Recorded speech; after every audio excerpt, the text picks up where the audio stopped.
Heyo! What's up, guys? The Walking Dead. Oh my crap! Welcome to CorpseCast 4.2. Little readjustment of the camera there. So what was the title of tonight's episode? Infected. Oh, okay, that's fitting. Insane episode. Super insane. This season is already phenomenal. Yeah. You go ahead and give the recap. You're a little bit better at that. Okay. So, again, if you haven't seen it, don't watch this video. Yeah, super spoilers. Like, seriously, do not watch. Major spoilers. So, basically, the entire premise is there is a sickness that is infecting people. It's like a super flu, like. And, basically, you catch it, hours later, you're dead. There's a character who was infected about 30 minutes into the episode with the sickness. She was dead by the end of the episode. Yeah. Well, 10 minutes later. Hours, take place throughout the course of the episode. Still, it's less than a day. Yeah, less than a day, like infected, dead. This or rather, symptoms dead. This sickness is insane. I think that this is a great way for the season to progress. Oh, yeah. Because so far, all of the main characters have been in contact with where the sickness originated. And there are probably 15 or 20 people dead. Oh, yeah. Just in this episode. Gone. Nom, nom, nom. And on top of that, the animals are getting infected, so they're no good to eat anymore. And the amount of zombies is too dang high. They are starting to bust through the fence. Like, literally, through the fence. Remember that cheese grater thing I called? Totally happened! I was so excited. It was so gross. Like, zombies just like, with its faces going through the fence. It was super great. I was very happy. Yeah, this was a really good episode. There's a lot more zombies this season. Yeah. Like last season was like, Fear the Living. This year it's like, hey, zombies, there's man. Zombies again. Tons of walkers. So, walkers for days. Yeah, so many walkers. So we need to figure out, are the humans getting infected and then infecting the animals, or are the animals infecting the people? Yeah, that was something they brought up at the show, like, or was it just something said? I don't know. But yeah, either we're getting it, or humans are getting it from animals, animals getting it from humans. We don't know yet. I don't know if they'll have a way to find out, because they don't really have good equipment for science. No. And so far, there's nothing they can do to treat it. Yeah, like literally, anyone is up for death for getting infected. And I love that. It's not like we're waiting for the next human attack or the next walker attack. No, it's anybody could get sick and die at any point now. Yep. And I love it. Oh, yeah. It's such a good thing for the writers to do. Yeah. Kirkman, you are a genius, sir.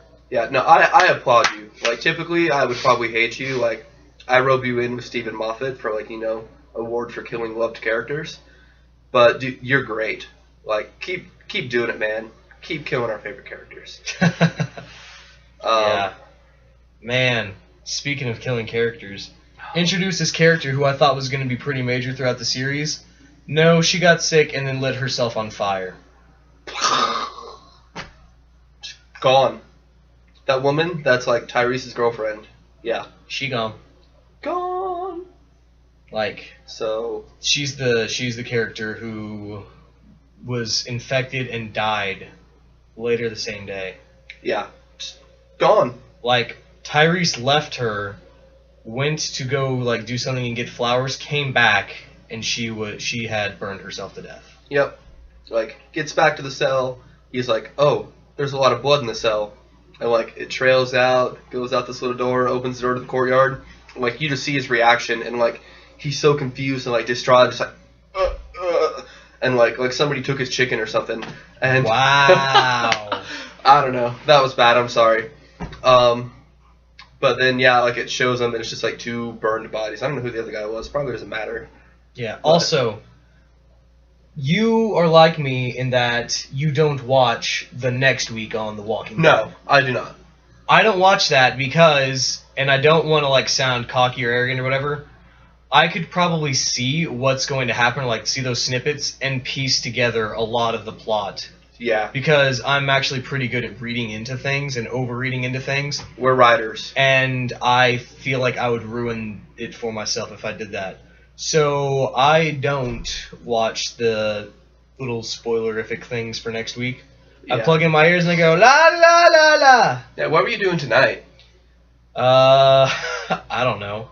Like, you were doing, like, words and stuff, but I was doing the Jurassic Park thing like you typically do. No, I don't know what I was doing today, but it was, man, this episode.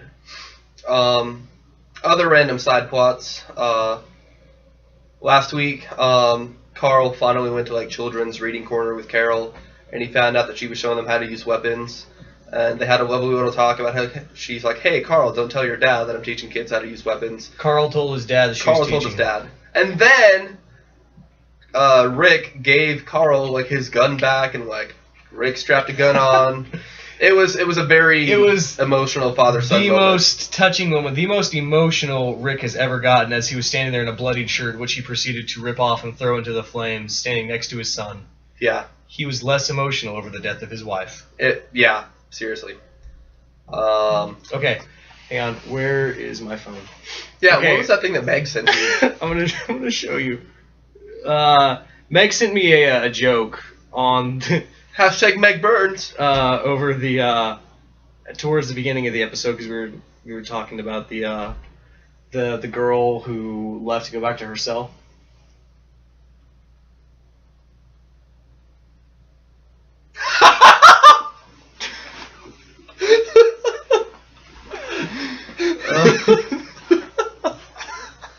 Isn't she a hoot? Oh, yeah. Meg Burns, if you watch this, you're pretty great. Yeah, we'll tag her in it. Yeah. Thank you for that. Oh, Internet, I'm sorry, you don't get to know. No, you don't. Oh. Alright, so enough making fun of the Internet. Yeah. Yeah, so... Next week. Rick has his gun, Carl has his gun back. What if Rick orchestrated the whole thing, like, wanting Carl to see if, like, Carl would be honest with him and, like, start connecting with him again? I don't think so. Like, it crossed my mind, but I don't know. I don't think so. I think Rick is, like, backing away from everything. He's like one of the only people that does farm work, because he wants to be so far removed from, like, the power and the leadership. Yeah. Because he said it almost cost him Carl. Yeah. And so I feel that he wants to distance himself from any sort of responsibility because he doesn't know how to handle that power yet. Although I would like, by the way, the whole fence starting to cave in thing, called it last week. Thought that was going to happen. It had to happen. They managed to get out of that by sacrificing the last pigs that they did own for the zombies. But that looked realistic. Yeah. It looked like they were slicing pigs open. Yeah. It was pretty brutal. It was very gruesome. But I mean, at the same time, they possibly got rid of their livestock problem, like the disease spreading. So, but now they're gonna have a vastly reduced food source. Yeah. Something else they introduced. Michonne totally freaked out over a baby. Well, Judith, but like just had this thing with like the baby and didn't want to hold the baby, and she finally held the baby and she just started crying. So like we don't know if she had a baby. The comics don't hint anything at that. Right. Speaking of the comics, like you know what I want to see? What? I want to see Tyrese and Rick fighting it out over who gets to be leader. Yeah, that has to happen. Yeah, like that was a pretty big part in the comics was Tyrese and Rick. Yeah. Arguing over who gets to be the leader, which I really want to see. Yeah, like the fight was brutal, and so I'm excited to see it live out on the screen. Those we're not for certain, but we're pretty sure those two little girls that Carl saw in last week's episode, like talking to the zombies and like naming them. We're pretty sure they're feeding them rats, and that's a big part of like the zombies coming up to the fences and stuff. Right. Because they're being fed. So, and as we found out, that little girl has quite a bit of issues, like. She cried more over the death of a walker named Nick with a little name tag than she did over the death of her own father. Yeah. So, like, she's messed up. Her sister even said, yeah, she's messed up. Yeah. So, Carol has this weird thing for knives this season. I don't know what's up with that. I don't know. I think we'll find out. But we are out of time for this week. Oh, yeah. So... All right, we'll be back again in a week to talk about The Walking Dead episode 3. What do you want to see this season? What are your thoughts so far? Do you have any theories? Comment. Let us know. We'd love to bring it up and discuss it with you guys. Yeah, totally. So until then, this is the CouchCast, aka CorpseCast, and we're done. Share it with all your friends. Like us on Facebook. Well, actually, we don't have a page, but friend us.